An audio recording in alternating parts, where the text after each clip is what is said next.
नमस्कार दोस्तों, कैसे हैं आप लोग। 2021 दुनिया का 5वें नंबर का सबसे गर्म साल था। Hottest year, fifth hottest year on record. ऐसा कौन बोल रहा है? ऐसा बोल रहा है यूरोपियन यूनियन का कोपरनिकस क्लाइमेट चेंज सर्विस, जिसको आप C3S भी बोलते हैं। 3 बार यहाँ पे सी है तो C3S इसको बोला जाता है, कोपरनिकस क्लाइमेट चेंज सर्विस।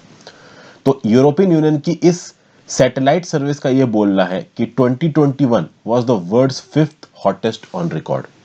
ठीक है। जो कार्बन डाइऑक्साइड एमिशंस है, जो मीथेन है, वो एक अलग ही लेवल पे निकल के आ चुके हैं।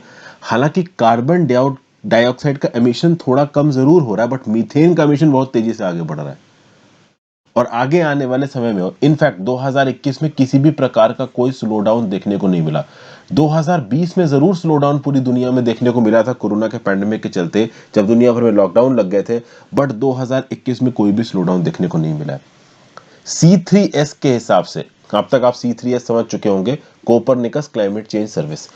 इसके हिसाब से जो पिछले 7 साल रहे हैं, they have been the warmest years on record. और सबसे गर्म साल अगर कोई रहा है तो वो रहा है 2020 और 2016। इनफैक्ट 2021 कितना गर्म रहा है, तो जब से इंडस्ट्रियलाइजेशन शुरू हुआ है, इंडस्ट्रियलाइजेशन से पहले जो टेम्परेचर हुआ करता था, उसके कंपैरिजन में जो टेम्परेचर्स हैं वो 1.1 से 1.2 डिग्री सेल्सियस, या फिर कह लीजिए 2 से 2.2 डिग्री फ़ारेनहाइट ज्यादा बढ़ चुके हैं। मतलब प्री इंडस्ट्रियलाइजेशन फेज के कंपैरिजन में मीन टेम्परेचर 2021 में 1.1 से 1.2 डिग्री बढ़ चुका है। ठीक है। और हीट ट्रैपिंग गैस 2021 में लगातार तेजी से बढ़ रही है, ऐसा कोपरनिकस सैटेलाइट सिस्टम का बोलना है।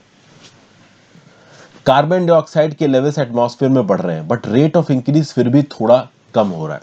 तो पिछले कुछ सालों में यह देखा गया है कि rate of increase of carbon dioxide ये जरूर थोड़ा कम हो रहा है, लेकिन rate of increase of concentration of methane ये लगातार तेज बढ़ रहा है। अगर आप मीथेन की बात करो, तो methane is the second most prevalent green house gas. आपसे एक सवाल है, अगर कार्बन डाइऑक्साइड का ग्लोबल वार्मिंग पोटेंशियल 1 है, तो मुझे बताइए कि मीथेन का ग्लोबल वार्मिंग पोटेंशियल नंबर्स में कितना है। मैंने आपको ये एनवायरमेंट के लेक्चर्स में बहुत सारे एडिटोरियल डिस्कशन में बताया है।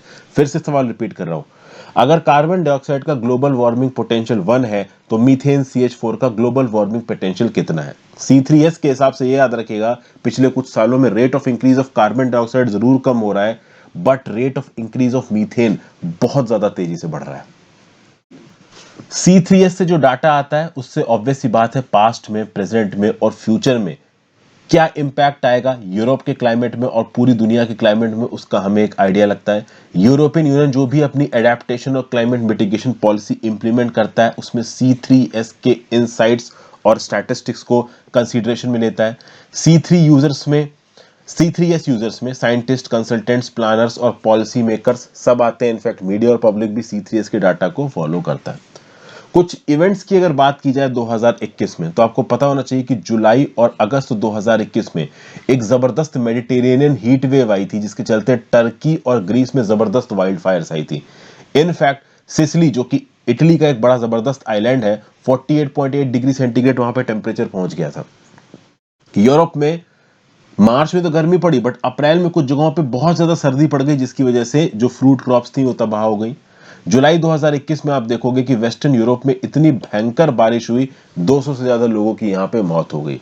तो ये इररेटिक वेदर पैटर्न्स हमको देखने को मिल रहे हैं। चाइना की सेंट्रल हेनान प्रोविंस में पिछली 1000 साल की सबसे भयंकर बारिश हुई, 25 लोगों की जान चली गई, 12 सबवे पैसेंजर जान चली गई। हालांकि चाइना के डेथ के फिगर्स कभी भी एक्यूरेट और एग्जैक्ट नहीं होते हैं, वो बहुत हद तक फिगर्स को अल्टर कर देते हैं, ये हमको आपको सबको पता है। अगर आप बात करो, तो दुनिया की बहुत से ऐसे कोल्डेस्ट रीजन्स हैं जहां पे हमें फॉरेस्ट फायर मिली है देखने को 2021 में फॉरेस्ट फायर्स के बतेरे एग्जांपल्स देखने को मिले। वाइल्ड फायर के चलते 1.76 billion tonnes of carbon emit हो गया 2021 में, according to European Union Copernicus atmosphere monitoring service. जी हां, पेड़ों के जलने की वजह से, वाइल्ड फायर, फॉरेस्ट फायर के चलते 1.76 बिलियन टन्स ऑफ कार्बन का एमिशन हुआ है। तो ऐसा नहीं कि ग्रीन हाउस गैस एमिशन ही ग्लोबल वार्मिंग कर रहे हैं, ये वाइल्ड फायर के चलते पेड़ जो अनवांटिंगली जल रहे हैं, ये भी ग्रीन हाउस गैस एमिशन में अपना रोल प्ले कर रहे हैं। Siberia, north America, north Africa, Mediterranean, बहुत जगहों पे वाइल्ड फायर्स लगी और वाइल्ड फायर्स को ड्राई और हॉट कंडीशंस एग्रवेट करती हैं, हमको आपको पता है। यूएस और कनाडा में बहुत सी हीट वेव्स देखने को मिले हैं। ब्रिटिश कोलंबिया नाम का जो प्रोविंस है कनाडा में 25 जून से 1 जुलाई 2021 के बीच में यहां पे एक हीट डोम की कंडीशन बनती नजर आई। हीट डोम मतलब एक ऐसा इलाका जहां पे बहुत हाई प्रेशर वेदर सिस्टम हो गया है और टेम्परेचर्स वहां पे बढ़ गए हैं, ऐसा लग रहा है जैसे हीट वहां पे ट्रैप हो गई हो। इंडिया के कंटेक्स्ट में बात की जाए तो नवंबर 2020 से लेकर जून 2021 के बीच में ओडिशा में ही अकेले 51,968 टोटल फॉरेस्ट फायर देखने को मिली है। ओवरऑल पूरे 2021 में इंडिया में टोटल 3,45,989 फॉरेस्ट फायर देखने को मिली है। ओडिशा के साथ साथ मध्य प्रदेश, छत्तीसगढ़, महाराष्ट्र, झारखंड, उत्तराखंड, आसाम, मणिपुर में तगड़ी तबाही मची है इन फॉरेस्ट फायर्स की वजह से। उत्तराखंड में जबरदस्त तबाही मची है इन फॉरेस्ट फायर्स की वजह से। तो कुल मिला के ओवरऑल हमने 2021 में दुनिया भर में बढ़ते टेम्परेचर्स के चलते क्या क्या नुकसान हुआ है इसके बारे में बात की।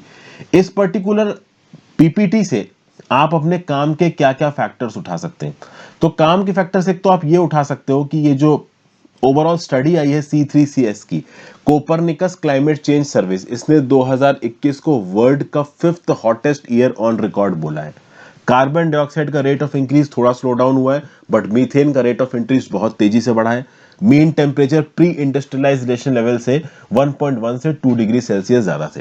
ये कुछ ऐसे फिगर्स हैं जिनको आप किसी इन्वायरमेंटल क्वेश्चंस में कोट कर सकते हो। और इसके साथ साथ ओवरऑल ये जो मैंने आपको कुछ क्लाइमेट इवेंट्स बताए हैं 2021 के, ये तो आपके काम के ही। हालांकि इस प्रकार के इवेंट्स मैं आपको एडिटोरियल में भी बहुत बताता रहता हूं, तो ये अगर एक बार को आप नोट डाउन नहीं करोगे तो भी चलेगा। C3S ने यहाँ पे फाइंडिंग क्या दी है when it comes to 2021 hotness, ये फाइंडिंग भी अगर आप याद रखते हो 2-3 लाइनें, इनफ इंफॉर्मेशन मिल जाती है किसी भी एनवायरमेंट GS3 के पेपर में, आप इस प्रकार की न्यूज को कोट कर सकते हो। Thank you for watching friends. ज्यादा से ज्यादा लोग साथ इस वीडियो को लाइक और शेयर कीजिएगा। इंस्टाग्राम पे फॉलो कर लीजिए, टेलीग्राम ग्रुप ज्वाइन कर लीजिए, and if possible please click the join button. आपके ज्वाइन बटन दबाने से काफी मदद मिलती है। Have a great day friends, goodbye. ज्यादा से ज्यादा लोगों के साथ इस वीडियो को शेयर कीजिएगा, कमेंट करके इसके एंगेजमेंट को बढ़ा सकते हैं। आपके शेयर करने से, लाइक करने से इसका यूट्यूब एंगेजमेंट बढ़ेगा, यूट्यूब इस वीडियो को और लोगों को रिकमेंड करेगा। So that's why I tell and remind in every video to like, share and comment. Have a great day friends, goodbye, take care.